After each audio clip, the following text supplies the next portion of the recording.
एक गांव था, नाम था ढोलकपुर। बड़ा ही शांत और छोटा सा गांव था। वहां के लोग सीधे सादे और मेहनती थे। लेकिन गांव के एक कोने में एक पुराना घर था, जिसके बारे में लोग कहते थे कि वह अभिशप्त है। बुजुर्गों की माने तो उस घर में कोई आत्मा रहती है। कहते हैं कई साल पहले एक औरत जिसका नाम चंपा था, इस घर में उसकी मौत हो गई। कुछ लोग कहते हैं कि उसने फांसी लगाकर मर गई, क्योंकि उसकी शादी जबरन नाम के एक बूढ़े आदमी से कर दी गई थी। तभी से गांव वालों ने उस घर को बंद कर दिया। लेकिन हर पूर्णिमा की रात को एक औरत की रोने की आवाज आती थी।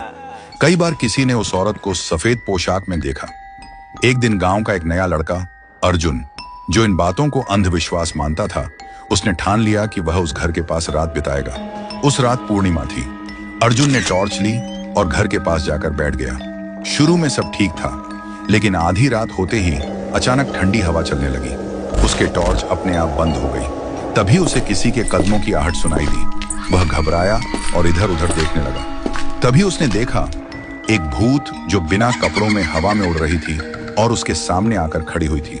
उसके बाल खुले थे और चेहरा साफ नहीं दिख रहा था। अर्जुन ने कांपते हुए पूछा, कौन हो तुम?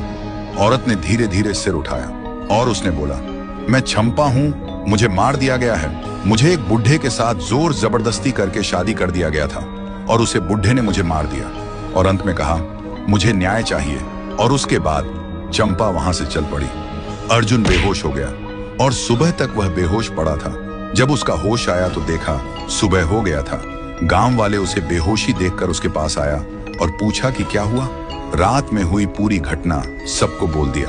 उसके बाद अर्जुन ने गांव छोड़ दिया और कभी वापस नहीं आया। और तब से कोई उस घर के पास नहीं जाता। अब भी हर पूर्णिमा की रात घर के पास से एक औरत की सिसकियों की आवाज आती है।